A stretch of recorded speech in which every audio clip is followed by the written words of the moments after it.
This week is National FFA Week, and as part of Cruisin Morrison County, we're speaking with local FFA groups. This week I spoke with Little Falls FFA members, and members like Faith Gangle and Nicole Meyer explained why they joined FFA. Well, I had an older sister who was in FFA in the 9th grade, and she kind of enjoyed it. So I joined it in 10th grade and decided that I'd give it my all when I joined. I live on a dairy farm, so freshman year was like, well, I'm a farmer, so I should probably be an FFA. But it wasn't until last year when our old advisor, Aaron Daninger, was like, hey, you let's do this. You can do this. And it really got me into doing some of the stuff I'm doing now. As with any organization, local FFA chapters have many officers. Brandy Doble talks about what her position is with the Little Falls FFA, while Faith Gangle explains hers. Sam Phillips talks about being the club sentinel, and Nicole Meyer talks about being the head of the chapter as chapter president. I am the Little Falls FFA's reporter for the officer team. My job is to make sure that the community knows about FFA and what we're doing, and make sure that our school knows what's going on, and like submitting things into the newspaper and updating our Facebook page. Well, for every competition, every CDE, after that's completed, goes into the paper. We took our chapter picture, which went into the paper. I'm the FFA secretary, and I also do the general livestock team, which made it to state this year, and the parliamentary procedure team. I'm here to assist the president in maintaining order during the meetings, and I am kind of the key person. I go out and I try to promote FFA and have people join FFA and get new members in our chapter. Well, last year I was the chapter reporter. I've been in FFA since my freshman year, and it's my senior year. I've just really loved agriculture, so I decided to run for president last year, and I was picked to do it. And like any organization, the FFA chapters need to fundraise so they can do contests or trips for their members. Sam Phillips talks about the fruit sales that they do, and Brandy gives her insight of why she does fruit sales. Our main fundraiser we do is the fruit sale, which was earlier this year. My favorite thing this year so far was selling fruit, because I go over to Little Falls Machine, and they're all really nice people, and they all are really big supporters of the FFA, and they buy a lot of fruit. FFA members also take in a variety of contests. Faith, Nicole, and Sam talk about what they do for the contest portions of FFA. So in April, we'll go down to the state competition place, which is the U of M, and we will compete by judging different types of animals and giving our reasons, so we can potentially make it to nationals. So in April, we'll go down to the state competition place, which is the U of M, and we will compete by judging different types of animals and giving our reasons, so we can potentially make it to nationals. Well, it would be a definite surprise, and it would also mean we had another opportunity to do something bigger. We have a lot of different things, from like ag mechanics to like floriculture, and there's a lot of different public speaking along with kind of the more agriculturally oriented things. My big contest is parliamentary procedure. I'm the head chair of that competition, and it's a really good thing to do. FFA members also find time to volunteer in their communities. Sam Phillips talks about what the local chapter here in Little Falls does to help out in the community. We do a lot of stuff. We work we volunteer at Ruby's Pantry, and this year we did the Giving Tree, and we do a lot of volunteer work throughout the county. The FFA members also talked about their favorite parts about being involved in FFA, while Nicole also talked about her future plans as she is a senior at Little Falls High School. Well, we have our monthly meetings, and we'll We have icebreakers where we play games with our members and just tell them about what's going on within FFA. Like our FFA week coming up, we've been talking about that for a few weeks. And just like some community events like our Ruby's Pantry. My favorite part of FFA is probably the leadership part, because it's so cool it's so neat how you can touch other kids' lives just by what you love to do.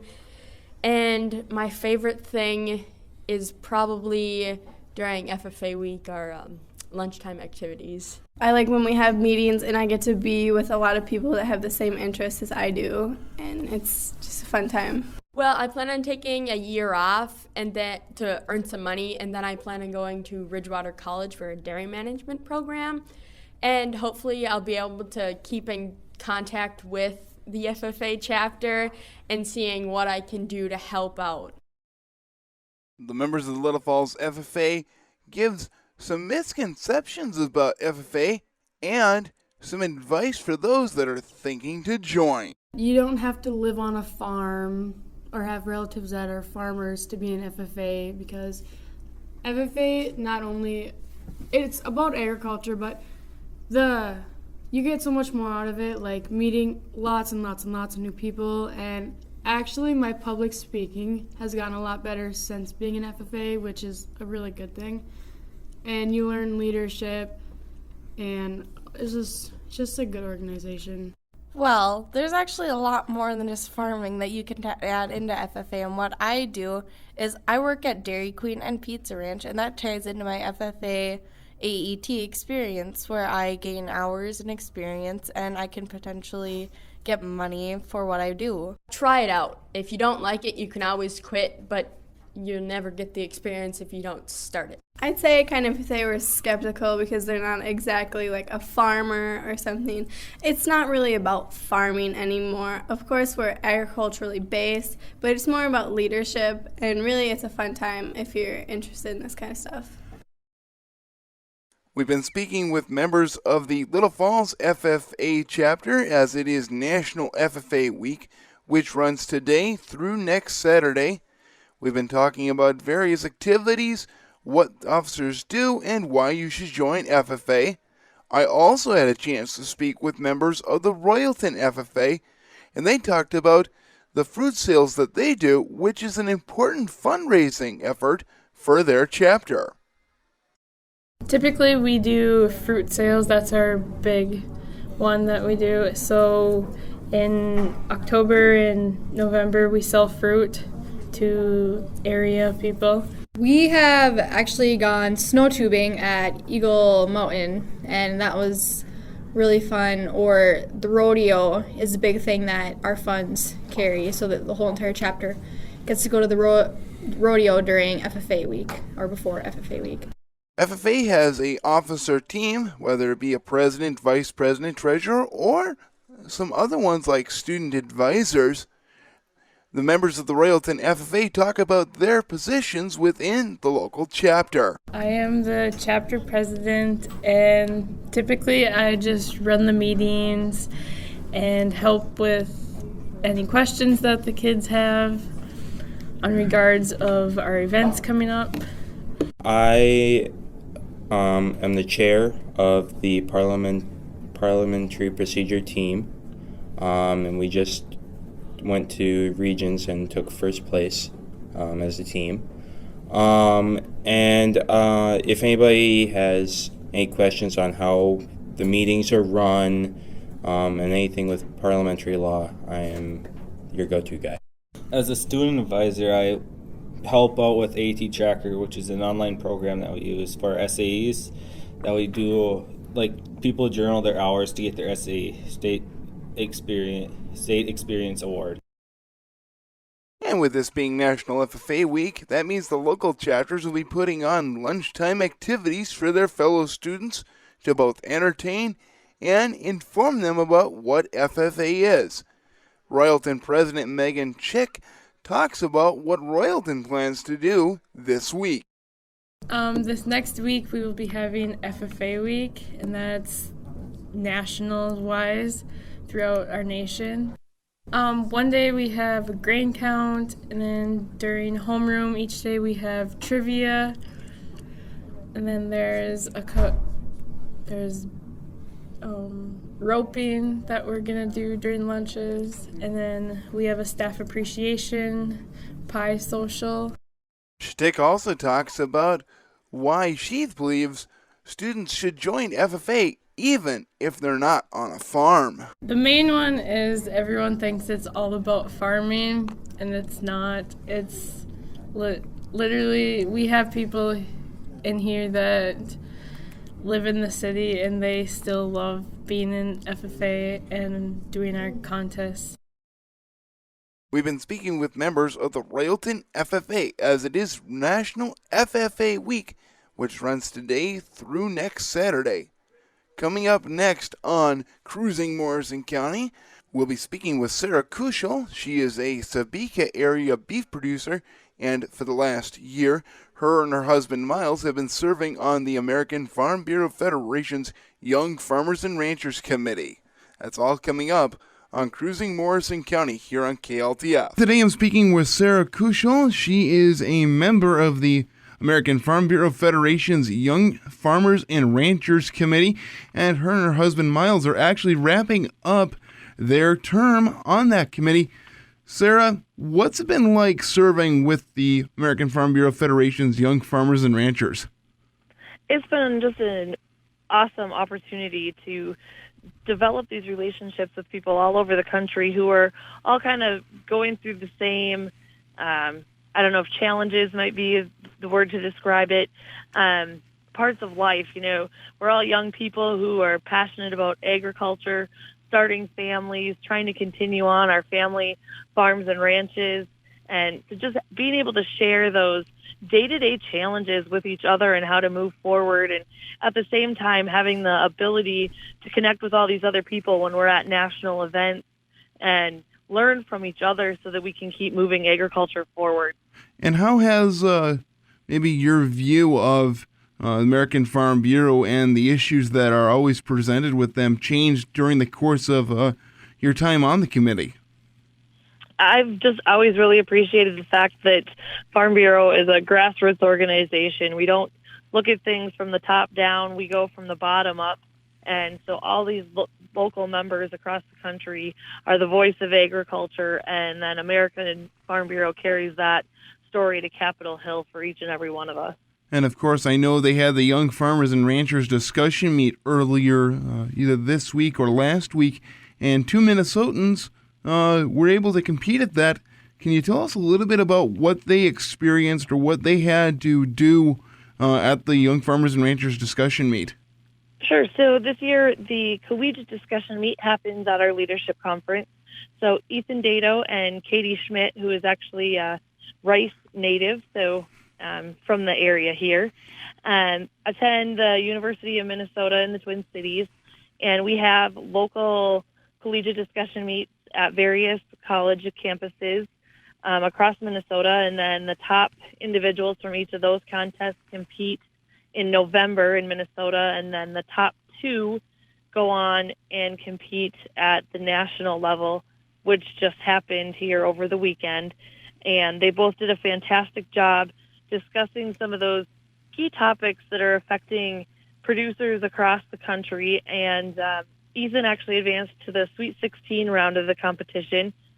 Both said it was a great experience, and they really enjoyed having the opportunity to connect with other college students that are looking to continue on in agriculture. When you mentioned the Sweet 16, for Ethan, what does that mean? Will he continue on in competition until they crown a winner later this year?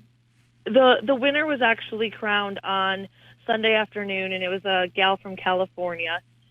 So it starts out as like a round-robin competition, and then those rankings place you for the second round of the competition, which then goes to the Sweet 16. So it's kind of set up like a college basketball bracket, if you have it. Okay. And then from the Sweet 16 to the Final Four to the national winner. So, but very great opportunity for them, and they did a great job representing Minnesota. And of course, you folks at the Young Farmers and Ranchers Conference, you also got to hear from several keynote speakers. What was that like, and what were their takes on young people in agriculture? Sure. So we had the opportunity to have 3 keynote addresses this year, and we heard from Jason Brown, who was a NFL football player that many may know, who actually quit playing for the NFL and went back to North Carolina and started farming. So that was kind of a unique story to hear. And then we had Roger Ricard join us, and he's a advocacy speaker and trainer. And he just had some really good messages on how we can all be involved as young people and helping agriculture move forward, especially with this being an election year and kind of what that looks like.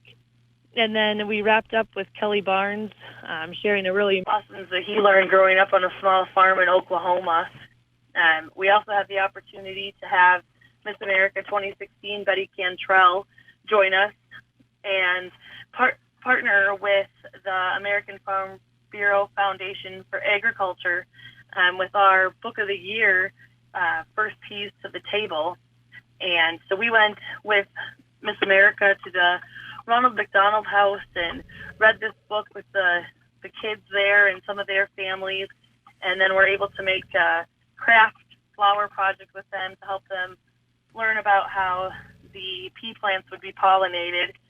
And so with that project, we're actually helping kick off a contest there that you could learn more about on the foundation's website. And the winner of that contest will actually get a school or community visit from Miss America herself later on this year. And how that partnership kind of came to be was that her platform through the Miss America organization is Healthy Children, Strong America. And Farm Bureau really promotes sharing the accurate story of agriculture and helping consumers learn where their food comes from. So it's just a really perfect fit. And of course, I know your husband Miles was the vice chair for the Young Farmers and Ranchers Committee. What's it been like for him serving in sort of a leadership role this year with America's top young farmers and ranchers? Yes, so he did serve as the vice chair of the committee, and just having that extra leadership role really helps give the opportunity to hear what our committee is looking for and the goals that we have, and help get that goal move forward, and just the connections that you can make with the other attendees and committee members was really something special. And of course, I know that you and your husband will be coming back to Sabika to continue on your beef operation once your term is up. What are you going to be doing once you finish with the American Farm Bureau? Are you going to stay with Cass County and keep promoting on the local level? Of course, we want to get back to where our roots started us in this journey to the American Farm Bureau Committee. So back to Cass County we'll go, back to the ranch. We'll start having calves here in a couple weeks, and we're really looking forward to that, and just being on the ground a little bit more at home, out taking care of the cattle and spending time with the kids. And of course, Sarah, how can young farmers and ranchers get involved with this Young Farmers and Ranchers Committee or even their local Farm Bureau organization? So one way you could find out a few more things is to go to the Minnesota Farm Bureau website, which is www.fbmn.org. There's tons of information on there. Other ways you could get involved, the Farm Bureau sponsors a FFA discussion meet region by region across the state.